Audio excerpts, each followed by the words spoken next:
Hello friends, आज हम लोग बात करेंगे नर्स इक्वेशंस के बारे में, सेल के बारे में, सेल की ईएमएफ के बारे में, है ना। और कैसे किसी सेल का ईएमएफ जानते हैं, उस सेल का यूज जानते हैं, वो सेल कब तक काम करेगा, ठीक है, उसकी पोटेंशियल के बारे में, और कौन सा सेल हमें यूज करना चाहिए, प्राइमरी सेल्स क्या होते हैं, सेकेंडरी सेल क्या होते हैं, बैटरी आप जो अपने घर में इन्वर्टर यूज करते हो वो क्या होता है, और इसको कैसे हम लोग यहाँ पढ़ते हैं। तो आइए चलते हैं, हम लोग इसको पढ़ेंगे।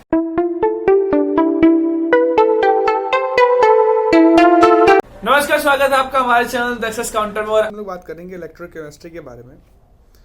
तो इलेक्ट्रोकेमिस्ट्री की आप लोग को ऑलरेडी एक वीडियो मिल चुकी है, जिस वीडियो में हम लोगों ने इलेक्ट्रोकेमिस्ट्री क्या होती है इस बारे में पढ़ा था, इलेक्ट्रोलाइट्स के बारे में जाने थे, और इलेक्ट्रोकेमिकल सेल के बारे में जाना था।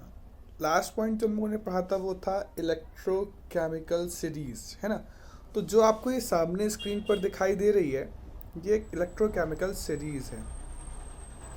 अब इस सीरीज़ में क्या होता है, इस सीरीज़ में आपको ये पॉइंट जो है यहाँ पर ये पूरी इलेक्ट्रोड पोटेंशियल की वैल्यू दी गई है।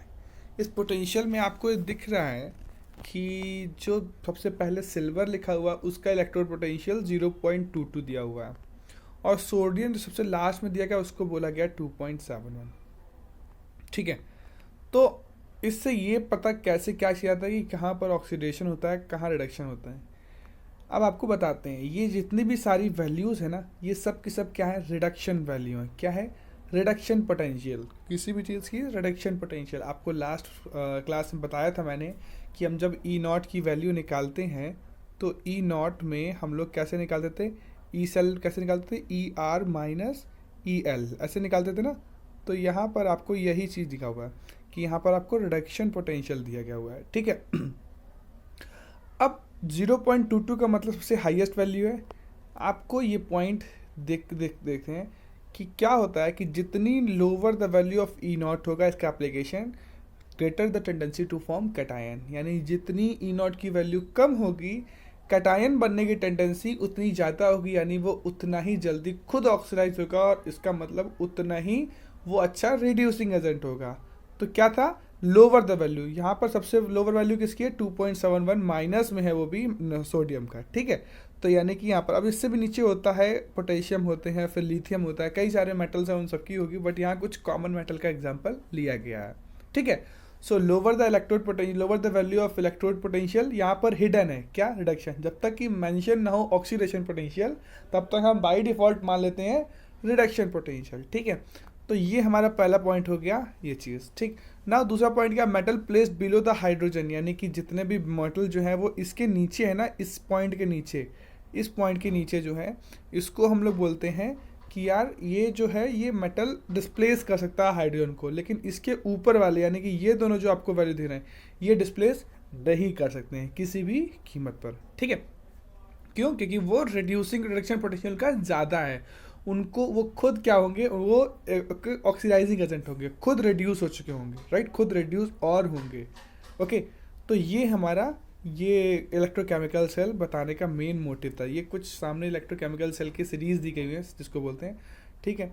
Now third point, oxide of metal placed below hydrogen are not reduced by H2, but oxide of iron and metal placed above iron are reduced by H2। तो यहाँ पर मेटल क्या, oxide of metal placed below hydrogen, यानी hydrogen के जो below हैं वो H2 से रिड्यूस नहीं होते, जबकि ऊपर वाले हो जाते हैं। क्यों, क्योंकि इनकी जो रिड्यूसिंग पावर है वो इससे ज़्यादा है, वो रिड्यूस हो सकते हैं, ग्रेटर टेंडेंसी है रिड्यूस होने की, ठीक है। तो नेक्स्ट बात करते हैं हम लोग की रिड्यूसिंग कैरेक्टर क्या है, और जब ऊपर से नीचे बढ़ेंगे तो घटेगा, रिएक्टिविटी जो है वो इंक्रीज करेगी, जैसे जैसे ऊपर से नीचे आएंगे रिएक्टिविटी इंक्रीज होगी, रिडक्शन पोटेंशियल जो है वो घट रहा है, यानी कि रिड्यूसिंग टेंडेंसी जो है वो घट रही होगी, ठीक है। फिर उसके बाद ईएमएफ कैसे निकालते हैं ये हम लोग देख चुके हैं, ठीक है। अब ईएमएफ की वैल्यू पॉजिटिव आती है, इसका मतलब क्या होगा कि ये स्पॉन्टेनियस है, और स्पॉन्टेनियस का केस क्या होता है, जब वो इलेक्ट्रोकेमिकल सेल में लिया जाएगा। ठीक है, अभी आके हम बोर्ड पे भी उसको समझेंगे। ठीक है, now greater the reduction potential of substance oxidising power बढ़ेगी, देख रहे हैं ना। Okay, so a negative value of standard electrode potential so that it is a site of oxidation, यानी कि वो ये दिखाता है जिसकी वैल्यू नेगेटिव है, यानी कि ये वाली वैल्यू नेगेटिव जितनी है ना, ये सब ऑक्सीडेशन के अंडर गोज जाते हैं। अगर आपने पीबी और एजी का आपने एक इलेक्ट्रोड ले लिया तो वहाँ पर पीबी क्या होगा, ऑक्सीडेशन शो करेगा, और एजी क्या होगा, रिडक्शन शो करेगा। ये चीज़ यहाँ पर शो की जा रही है। ठीक है, अब हम लोग आगे चलते हैं। ये फैराडे लॉ है, बहुत मोस्ट इंपॉर्टेंट, इसको जानना बहुत ज़रूरी है। तो फैराडे लॉ क्या कहता है कि when the same amount of electricity is passed, जब एक सेम अमाउंट ऑफ इलेक्ट्रिसिटी निकलेगी तो क्या होगा, अमाउंट ऑफ सब्सटेंस डिपॉजिटेड और liberated at the cathode are directly proportional to their equivalent weight. यानी कि हमने कोई सेम क्वांटिटी ऑफ मतलब इलेक्ट्रिसिटी हम 2 बीकर से पास कर रहे हैं, और हमें क्या देखना है कि इस पे एक इलेक्ट्रोड डाला और इस पे एक इलेक्ट्रोड डाला। अब अगर सेम अमाउंट ऑफ करंट इसमें भी पास हो रही है और इसमें भी पास हो रही है, तो जो डिपोजिशन होगा ना वो भी एक तरह से रेशियो के बराबर होगा। किसके रेशियो के बराबर, उनके इक्विवेलेंट वेट के बराबर। इक्विवेलेंट वेट क्या होता है, मैंने आपको सॉल्यूशन बताया था, इक्विवेलेंट वेट क्या होता था, मॉलिक्यूलर मास अपॉन एसिडिटी और बेसिसिटी। ठीक है, तो ये होता है इक्विवेलेंट वेट। तो mass of A upon mass of B, यानी इन दोनों के मास का रेशियो जो लिया था हमने और उनके इक्विवेलेंट मास का रेशियो, वो दोनों बराबर होगा। यानी आपने 2 किलोग्राम लिया है और 1 किलोग्राम लिया है, सो 2/1, और उनका इस रेशियो बराबर कर देंगे जितना वो ये लिबरेट कितना हो रहा है इसका रेशियो निकालना है, तो उनके मॉलिक्यूलर मास के रेशियो को निकालेंगे। मॉलिक्यूलर मास ना छोड़ के एसिडिटी, ऐसे H2SO4 का इक्विवेलेंट मास कितना हो जाएगा, 49। ठीक है, और HNO3 का जो उसका मॉलिक्यूलर मास है वही रहेगा। क्यों, क्योंकि इसकी बेसिसिटी 1 है और H2SO4 की बेसिसिटी 2 है। ठीक है, बात समझ में आई ये चीज़। तो ये एक फैराडे लॉ है जिसके बारे में बताया गया है। ठीक, अब चलते हैं आगे। तो नर्स इक्वेशन क्या होता है, नर्स इक्वेशन से पहले जानते हैं हम लोग, आपको क्लास 11 के चैप्टर आपको इक्विलिब्रियम और थर्मोडायनामिक्स दोनों जगह हम लोग थोड़ा सा घुमाएंगे। तो थर्मोडायनामिक्स से थोड़ा याद करिए आप लोग कि थर्मोडायनामिक्स में आप लोगों ने एक टर्म हम पढ़ा था, वांट ऑफ इक्वेशन पढ़ा था, जिसको हम लोग बोलते हैं delta G is equal to delta G naught is plus RT log KC या Q। ठीक है, एक टर्म ऐसा आपने पढ़ा था, याद आ रहा है? नहीं याद आ रहा है तो उसको फिर से रिवाइज करने की जरूरत है। अदरवाइज क्लास 11 का जब मैं वापस चैप्टर लेके आऊंगा, जब मैं थर्मोडायनामिक्स दोबारा से पढ़ाऊंगा तो उसके डेरिवेशन करूंगा। फिलहाल आप लोग इसको नोट कर सकते हो कि ये वांट ऑफ इक्वेशन है। सिंस आपको ये तो पता होगा कि delta G is equal to क्या होता है, माइनस का NFE, है ना। तो डेल्टा जी नॉट क्या हो जाएगा, माइनस का NFE नॉट। अच्छा दोस्तों, ये क्या होता है E नॉट और सिर्फ एक जी नॉट में, इन दोनों में अंतर क्या है? जब भी किसी पे नॉट लग जाता है ना, वो नॉट का मतलब होता है कि एक स्टैंडर्ड कंडीशन यानी 1 मोलर सॉल्यूशन होगा। ठीक है, टेम्परेचर 298 केल्विन होगा, एटमॉस्फेरिक प्रेशर जो है वो एक बैलेंस्ड होगा। तो ये होता है नॉट का मतलब। ओके, तो ये चीज हो गई। अब हमने वापस ये वैल्यू वहां रखनी है, तो वैल्यू जब यहां रखेंगे तो क्या आ जाएगा, माइनस का NFE सेल और is equal to minus NFE naught cell plus RT log KC। अब log ये क्या है, ln KC है। ठीक है, ln और log में थोड़ा सा अंतर है। ln और log में अंतर क्या है, ln जो होता है उसको हम लोग सिंपल बोलते हैं, log KC लिखा हुआ उसको बेस E होगा। ठीक है, that is 2.303 into log KC into 10। तो आपने देखा हो 2.303 होता है, वो इसलिए होता है उसका बेस, log का बेस को E से 10 चेंज कर देते हैं। ठीक है, तो यहाँ पर भी कुछ ऐसा ही कंडीशन आएगा। फिलहाल अभी इसको उठाते हैं और बात करते हैं। अब यहाँ माइनस NF से हम पूरी इक्वेशन में अगर डिवाइड कर दे तो हमारे पास क्या आ जाएगा बच्चों, E cell is equal to E naught cell. ठीक है, माइनस का RT log ln KC upon NF, क्योंकि इसके नीचे NF है, इसके पास NF नहीं था, इन दोनों के पास NF था। बात समझ में आ गई। अब यहाँ पर F क्या है, पहले हम ln को हटा के क्या कर देते हैं, log KC लिख देते हैं। log KC का मतलब यहाँ पर भी हमें 2.303 लिखना पड़ेगा। अब दोस्तों क्या होता है कि आपके पास R की वैल्यू गैस कांस्टेंट है, R की वैल्यू गैस कांस्टेंट आपको वैल्यू पता है 8.31। ठीक है, टेम्परेचर 298 केल्विन कंफर्म है, तो ये चीज दे लिया। आर की वैल्यू क्या, आर की वैल्यू कंफर्म है, क्या है 298 सॉरी 8.31। टेम्परेचर आपको पता है 298 केल्विन, ठीक है। Faraday, F for Faraday constant. Faraday क्या होता है, एक फैराडे इज इक्वल्स टू, एक चार्ज होता है, 1 Faraday is equals to 96500 coulomb. इतना कूलम ऑफ चार्ज लिया जाता है। ये हम फैराडे लॉ ऑफ इलेक्ट्रोलिसिस में पढ़ेंगे, ठीक है, जस्ट इसके बाद। तो यहां पर हमने वैल्यू, जब सारी वैल्यू रखेंगे तो हमारे पास कुछ वैल्यू दोस्तों सॉल्व करने के बाद क्या आने वाली है, ई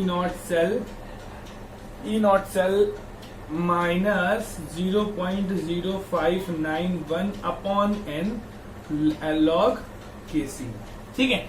लॉग केसी बोल सकते हो, या अगर इसमें क्या है कि कुछ इक्वेशंस मैं आपको बताता हूं। For this equation, for mn plus n electron gives m, ठीक है। एक ऐसा मेटल जिसके ऊपर n प्लस चार्ज था, अगर वो n इलेक्ट्रॉन ले लेगा तो उसका वो न्यूट्रलाइज हो जाएगा, ठीक है। तो इसके लिए अगर हम बात करें तो यहां पर क्या आ जाएगा, फॉर एक सॉलिड स्टेट के लिए या प्योर लिक्विड स्टेट के लिए जो हमारे पास सोल्यूशन होता है उसका कंसंट्रेशन कितना होता है, यूनिटी। तो यहां पर हम इसको इस तरह से ले सकते हैं, E cell is equal to E naught cell minus 0.0591 upon N log 1 upon m plus n, ठीक है। इसका कॉन्सेंट्रेशन, क्योंकि इसका कॉन्सेंट्रेशन क्या हो जाएगा, यूनिटी हो जाएगा। तो प्रोडक्ट अपॉन रिएक्टेंट, ठीक है।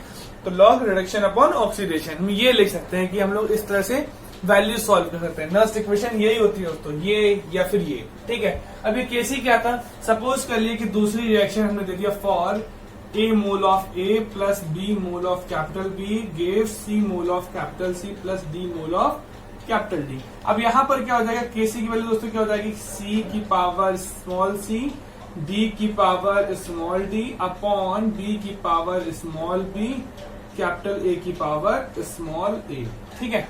तो ये वैल्यू कैसी हो गई, ये वैल्यू यहां पर पुट कर देनी होगी दोस्तों, और हमारे पास क्या आ जाएगा, ये वैल्यू। तो नर्स इक्वेशन जो होती है वो या तो ये आप ले सकते हो या तो ये ले सकते हो। ये होती है प्रूविंग, जैसा कि आपको बताया गया था, ठीक है। ओके, तो अब हम लोग बात करते हैं किसी भी रिएक्शन की स्पॉन्टेनिटी और नॉन स्पॉन्टेनिटी के बारे में, ठीक है। स्पॉन्टेनिटी क्या होता है, कोई भी रिएक्शन अपने आप हो जाए, उसको हम लोग बोलेंगे स्पॉन्टेनियस, ठीक है। यानी कि हमें कुछ एनर्जी नहीं देनी पड़ रही होगी, अपने आप कोई रिएक्शन बस रख दिया, अपने आप हो जा रही है, कुछ हीट देने की जरूरत नहीं, कुछ भी करने की जरूरत नहीं है, तो वहां पर हम बोलेंगे उसको कि वो रिएक्शन स्पॉन्टेनियस है। लेकिन दोस्तों अगर हम बात करें कि कोई रिएक्शन है जिसमें हमें जबरदस्ती कुछ देना पड़ रहा है, कुछ करना पड़ रहा है, तो वो क्या हो जाएगा, नॉन स्पॉन्टेनियस जाएगा। हमारे पास कुछ सेल थे, मैंने शुरुआत में आपको फर्स्ट वीडियो में आपको बताया था, क्या था कि इलेक्ट्रोलाइटिक सेल और इलेक्ट्रोकेमिकल सेल। इलेक्ट्रोकेमिकल सेल के 3 नाम थे, वोल्टाइक, डेनियल सेल, है ना, और इलेक्ट्रोकेमिकल सेल, ये 3 तरह के एक ही नाम थे। और दूसरा जो नाम था आपका दोस्तों वो था इलेक्ट्रोलाइटिक सेल का। तो आज हम लोग उसी के बारे में एक छोटा सा चार्ट बनाते हैं, और एक चार्ट में आप यूं पढ़ लेते हो कैसे क्या होता है, ठीक है। तो क्या होता है कि सपोज कर लिए, सपोज नहीं करते, रिएक्शन के बारे में, type of reaction, type of reaction, ठीक है। अब यहां पर हम बात करते हैं किसकी वैल्यू, डेल्टा जी की वैल्यू आप लोग खुद ही बताओगे अभी, ठीक है, डेल्टा एस की वैल्यू, ठीक। और यहां पर सेल कौन सा है। तो अगर हम बात करें कि अगर कोई रिएक्शन स्पॉन्टेनियस है, तो रिएक्शन अगर स्पॉन्टेनियस है यानी कि अपने आप हो रही है, और अपने आप हो रही है मतलब कि एक्सोथर्मिक रिएक्शन होगी। एक्सोथर्मिक रिएक्शन होगा तो एनर्जी क्या होती है, नेगेटिव या पॉजिटिव, नेगेटिव। तो क्या हुआ, नेगेटिव होगी, ठीक है। एनर्जी क्या होगी, delta G Gibbs free energy. ये क्या होता है, गिब्स फ्री एनर्जी को आप यूं समझ सकते हो कि सपोज कर लो कि ये एक हीट कंडक्टिंग बॉडी है, ये एक नॉन कंडक्टिंग, नॉन मतलब इसके पास हीट नहीं है। इसने क्या किया, इसके पास दोनों आए, इसके पास 1000 जूल का हीट था और इसके पास 0 था।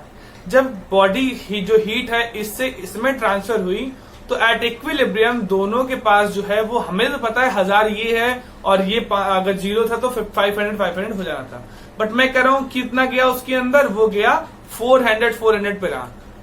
तो 400 और 400 इसके पास हुआ 200 जूल कुछ एनर्जी यूज हुई। वो एनर्जी कहाँ गई, वो एनर्जी दोस्तों गई उसके एंट्रोपी और उसके टेम्परेचर को चेंज करने में। याद करो डेल्टा जी की वैल्यू क्या हुआ करती थी, डेल्टा जी की वैल्यू डेल्टा एच माइनस का टी डेल्टा एच, है ना।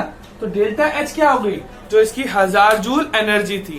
टी डेल्टा एच क्या हो गया, जिसको इसके अंदर एंट्रोपी चेंजमेंट हो रहा था और टेम्परेचर बढ़ घट रहा था। तो ये हो गया उतना माइनस करेंगे, ठीक है। तो 200 जूल कहां चला गया, उसके टेम्परेचर उसकी एंट्रोपी में चेंज करने में। और डेल्टा जी की वैल्यू क्या हो गई, वही एनर्जी जो ट्रांसमिट हो पाई, ठीक है। बात समझ में आ गई क्या होता है, ओके। तो अभी हम बात करते हैं कि ये डेल्टा जी की वैल्यू यहाँ क्या होगी, डेल्टा जी की वैल्यू नेगेटिव होगी यहाँ पर। अब डेल्टा एस की बात करें तो डेल्टा एस क्या होना चाहिए, डेल्टा एस दोस्तों होना चाहिए हमेशा पॉजिटिव।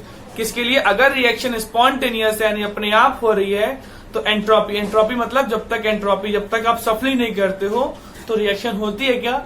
आप अगर एक पानी के सोल्यूशन में शुगर को डालोगे तो क्या अपने आप घुल जाता है, हाँ होता है, but it takes too much time, right. So to make it very easy, very quicker, we have to marinate it.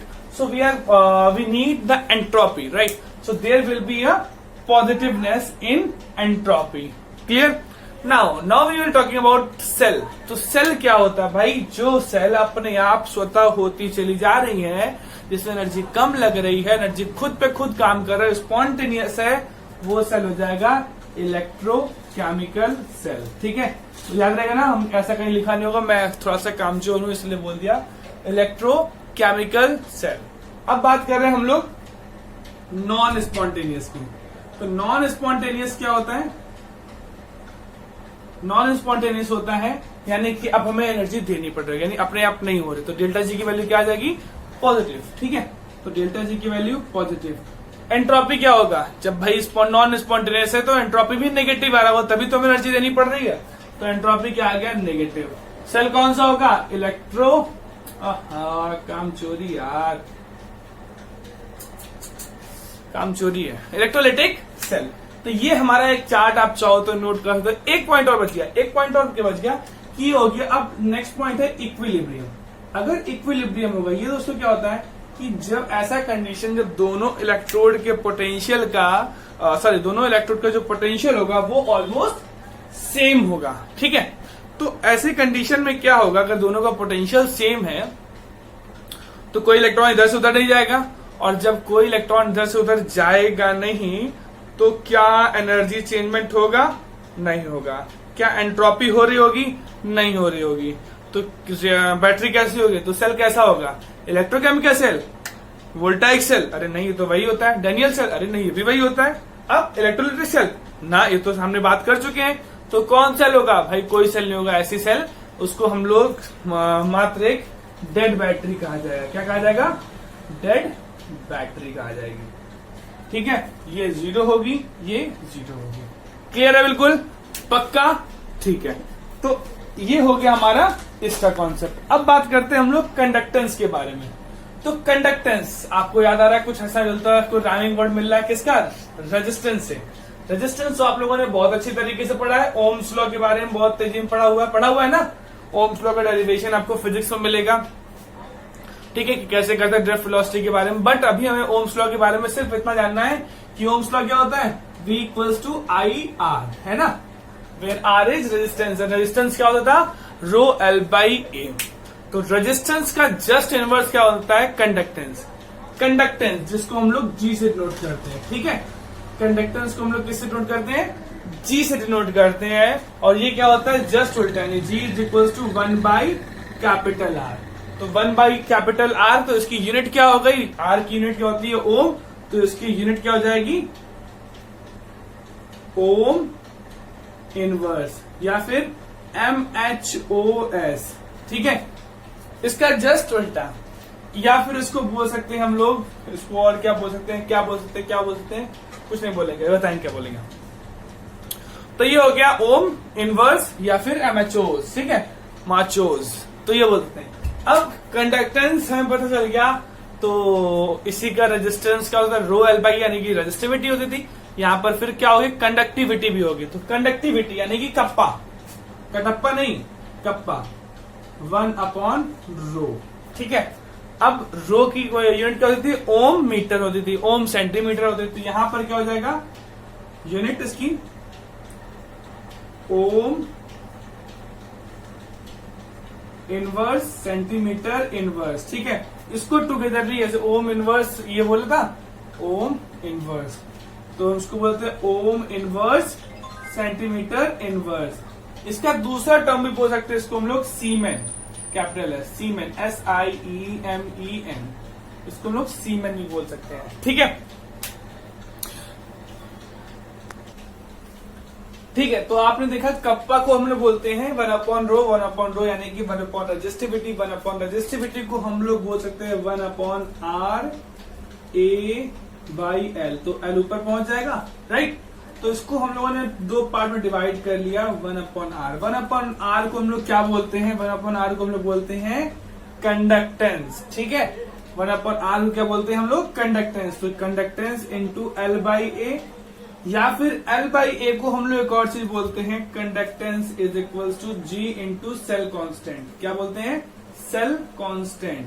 ठीक है, तो L/A क्या होता है, सेल कॉन्स्टेंट। ये सेल कॉन्स्टेंट क्या होता है, ऐसे सपोज कर लिए कोई भी एक सेल है, उसका एक लेंथ पर्टिकुलर डेफिनेट होगा ना, उसका एरिया डेफिनेट होगा ना। अब ये चीज एक सेल के लिए कांस्टेंट होती है, इसको हमने बोल दिया सेल कांस्टेंट। ये एक वैल्यू फिक्स होती है एक सेल के लिए।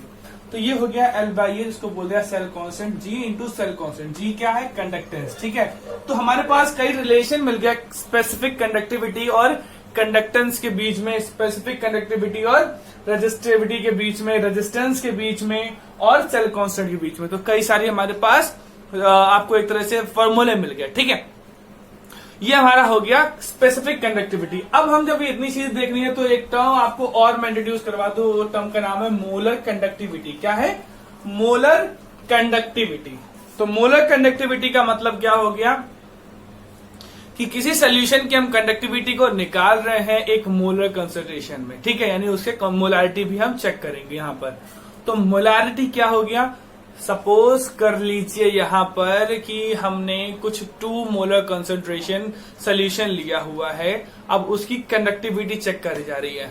अब यहां पर एक फॉर्मूला मैं आपको पहले बताऊं, इसको हम लोग मोलर कंडक्टिविटी को लैम्डा m, हालांकि कुछ लोग लैम्डा ये जानते हैं, यहां पर लैम्डा ये है। ठीक है, तो इसको भी हम लैम्डा पढ़ते हैं। Lambda m is equal to kappa, यानी कि मोलर कंडक्टिविटी अपॉन किसमें, एक यूनिट कॉन्सेंट्रेशन इंटू 1000। ठीक है, इसको हम लोग दूसरी लैंग्वेज में ये भी बोल सकते हैं कप्पा, क्योंकि एक यूनिट मोल के लिए, एक मोलर कंसंट्रेशन के लिए हम लोग क्या करेंगे, कप्पा इंटू वॉल्यूम। लेकिन ये सेंटीमीटर क्यूब में होना चाहिए, तभी तो 1000 गायब हो पाएगा, इसको आराम से समझ जाएगा। ठीक है, क्योंकि मोलारिटी हम लोग क्या लेते थे, number of moles upon volume of solution in litre लेते थे। तो वहां पर 1000 लिया हुआ है ना, यानी सेंटीमीटर क्यूब में हमें वॉल्यूम लेना है। ठीक है, तो कप्पा इंटू कटप्पा, कटप्पा इंटू वी यानी वॉल्यूम। अब इसको हमने एक यूनिट फॉर 1 मोल, फॉर 1 मोल। ठीक है, ये उसके लिए होगा। तो ये बात आपको समझ में आ गई। ये तो हमारा हो गया लैम्डा m यानी कि मोलर कंडक्टिविटी। ठीक, एक मोल कंडक्टिविटी के लिए क्या। अब आपसे एक क्वेश्चन इसी पे पूछा आता है, बहुत ज्यादा इंपॉर्टेंट क्वेश्चन पूछा आता है, क्योंकि यहां हमें दिख रहा है कि जैसे जैसे ये वैल्यू बढ़ेगी कंडक्टिविटी घटेगी, मोलर कंडक्टिविटी उसकी घटेगी। मैं आपसे कह रहा हूं नहीं, मोलर कंडक्टिविटी नहीं, कंडक्टिविटी उसकी बढ़ेगी। कैसे, ये वैल्यू अगर बढ़ेगी तो कंडक्टिविटी भी बढ़ेगी ना। कैसे, कंडक्टिविटी क्या होता है, जितने नंबर ऑफ चार्ज कैरियर बढ़ते जाएंगे, अगर कॉन्सेंट्रेशन बढ़ रहा है, अगर एक अच्छा इलेक्ट्रोलाइट है तो वो जिसका कॉन्सेंट्रेशन अच्छा होगा वो ज्यादा से ज्यादा डिसोसिएट होगा, उसमें ज्यादा से ज्यादा नंबर ऑफ आयन्स होंगे, वो ज्यादा से ज्यादा चार्ज को कैरी कर सकता होगा, राइट। तो इलेक्ट्रॉन का ट्रांसफर बहुत इजी हो जाएगा। तो एक अच्छे इलेक्ट्रोलाइट के लिए क्या होगा, कंडक्टिविटी बहुत अच्छी होगी, और एक वीक इलेक्ट्रोलाइट के लिए कंडक्टिविटी क्या होगी, बहुत स्लो होगी, बहुत ही कम होगी। ठीक है, तो ये हो गया हमारा मोलर कंडक्टिविटी। अब इसी के रिलेवेंट हम बात करते हैं एक नॉर्मल कंडक्टिविटी की। तो नॉर्मल कंडक्टिविटी क्या होती है, यानी कि नॉर्मेलिटी वाली, मोलारिटी नॉर्मेलिटी दोनों मिल रहे हैं भाई भाई। तो लैम्डा n, ठीक है, इसको हमने बोल दिया कप्पा अपॉन n इंटू 1000। ठीक है, अच्छा आपको पता है नॉर्मेलिटी और मोलारिटी के बीच में रिलेशन क्या थी, normality is equal to E times of molarity. याद आ रहा है, E times of molarity, where E is acidity और बेसिसिटी ऑफ एन बेस और एन एसिड रिस्पेक्टिवली। तो क्या हो जाएगा, यहां पर हमने n की जगह em प्रूफ कर दिया, तो क्या कर दिया यहां पर kappa upon e times of n into 1000। ठीक है, बाई फर्स्ट एंड सेकेंड। ठीक है, we have lambda M over lambda N is equal to क्या हो जाएगा भाई, लैम्डा एम की value kappa upon C into 1000 upon kappa upon N into 1000, कट्टम कट्टा एन की जगह ई टाइम्स ऑफ एम, ठीक है, एम से एम कैंसिल, ठीक है, यानी सी जो भी था, अब ये ई ऊपर पहुंच गया, तो lambda m is equal to E times of lambda n. ये हमारे पास आ जाता है मोलर कंडक्टेंस और नॉर्मल कंडक्टेंस के बीच का रिलेशन, ठीक है, ये होता है हमारा रिलेशन, नॉर्मल कंडक्टेंस और मोलर कंडक्टेंस। 2 नंबर का क्वेश्चन है और चुटकियों में आ गया आपका, ठीक है।